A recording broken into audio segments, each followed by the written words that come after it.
महाराष्ट्र राज्याच्या 67व्या स्थापना दिनानिमित्त उपमुख्यमंत्री एकनाथ शिंदे यांनी राज्याच्या सर्वांगीण विकासाचा सविस्तर रोडमॅप मांडत विकास, डिजिटल परिवर्तन, सर्वसमावेशक प्रगती आणि जनतेच्या विश्वासावर आधारित नवा महाराष्ट्र उभारण्याचा निर्धार व्यक्त केला आहे. महाराष्ट्र राज्याच्या 67व्या स्थापना दिनानिमित्त ठाण्यातील पोलीस क्रीडा संकुलात भव्य ध्वजवंदन सोहळा उपमुख्यमंत्री एकनाथ शिंदे यांच्या हस्ते पार पडला. यावेळेला त्यांनी उपस्थितांना मार्गदर्शन करत राज्याचा सर्वांगीण विकासाचा रोडमॅप मांडला. भाषणाच्या सुरुवातीला त्यांनी छत्रपती शिवाजी महाराज, राजश्री शाहू महाराज, ज्योतिबा फुले, सावित्रीबाई फुले, डॉक्टर बाबासाहेब आंबेडकर यांना अभिवादन केलं.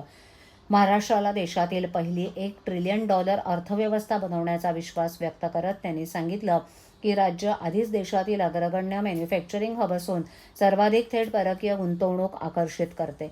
समृद्धी महामार्ग, मेट्रो, कोस्टल रोड यासारखा पायाभूत प्रकल्पांमुळे राज्याच्या विकासाला वेग मिळत असून पुढील 2 ते 3 वर्षात महाराष्ट्र जागतिक स्तरावर स्पर्धा करू शकेल असा विश्वास त्यांनी व्यक्त केला.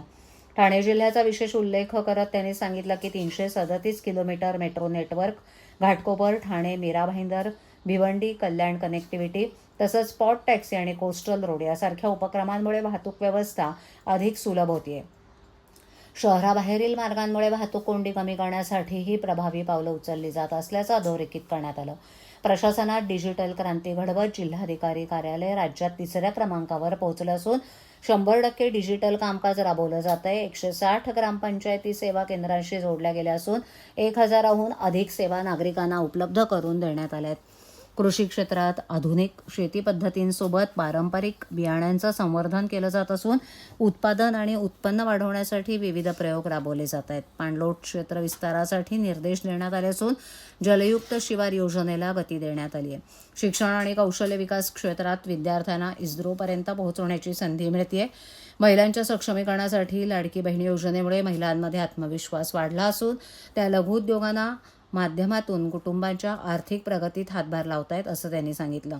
पर्यावरण संवर्धनासाठी 2047 पर्यंत 300 कोटी वृक्ष लागवडीचा संकल्प करण्यात आला असून दरवर्षी 1 लाख वृक्ष लागवडीचं उद्दिष्ट ठेवण्यात आलंय. महाराष्ट्र दिनानिमित्त सर्वांनी एकजुटीनं काम करून राज्याला अधिक प्रगत, सक्षम आणि समृद्ध बनवण्याची शपथ घ्यावी असं आवाहन उपमुख्यमंत्री एकनाथ शिंदे यांनी केलं. सर, महाराष्ट्र दिन आहे, काय शुभेच्छा द्याल? काय महाराष्ट्र सोन्याचा दिवस आहे. सर्वप्रथम मी महाराष्ट्र दिनाच्या तमाम महाराष्ट्रातल्या जनतेला मनापासून शुभेच्छा देतो. आज कामगार दिन पण आहे. कामगार दिनाच्या देखील मनापासून मी शुभेच्छा देतो आणि ज्यांच्या घामातून, कष्टातून, बलिदानातून हा महाराष्ट्राची निर्मिती झाली त्या हुतात्म्यांना देखील मी विनम्र अभिवादन करतो, वंदन करतो. आणि आज महाराष्ट्र दिन संपूर्ण महाराष्ट्रामध्ये सगळीकडेच मोठ्या उत्साहामध्ये, आनंदामध्ये साजरा होतोय. विविध प्रकारच्या प्रकल्पांच्या माध्यमातून देखील आजचा दिवस आपण साजरा करतोय.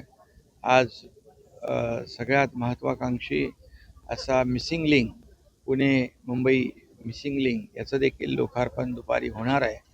आणि एक अद्भुत असा इंजिनिअरिंग मार्वल, एक तंत्रज्ञानाचा चमत्कार आपण म्हणू शकतो. जगातला वाईडेस्ट टनल त्या ठिकाणी होतोय आणि भारतातला सगळ्यात उंच वायाडक्ट त्या ठिकाणी झालेला आहे.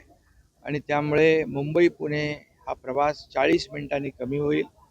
घाटातली ट्रॅफिक कमी होईल, प्रदूषण कमी होईल, इंधनामध्ये बचत होईल, वेळेमध्ये बचत होईल, अपघातामध्ये बचत होईल आणि त्या अपघातामध्ये लोकांना सुरक्षितता मिळेल.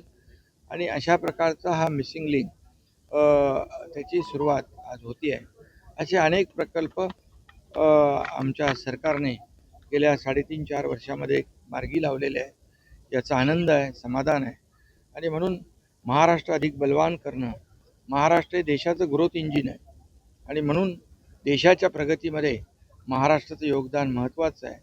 जसं देशाचे आदरणीय यशस्वी प्रधानमंत्री नरेंद्र मोदीजी या देशाला पुढे नेत आहेत. देशाला आर्थिक महासत्ता बनवण्याचा संकल्प त्यांनी घेतला आहे. $5 ट्रिलियन गोल अचीव करण्याचा त्यांचा संकल्प आहे आणि त्यामध्ये महाराष्ट्राचं $1 ट्रिलियन गोल अचीव करण्याचा जो गोल आहे त्याच्या पुढे जाऊन महाराष्ट्र या देशाच्या प्रगतीमध्ये आपलं मोठं योगदान देईल असा विश्वास मी महाराष्ट्र दिनाच्या निमित्त व्यक्त करतो आणि सगळ्यांनाच पुन्हा एकदा महाराष्ट्र दिनाच्या आणि कामगार दिनाच्या मनापासून शुभेच्छा.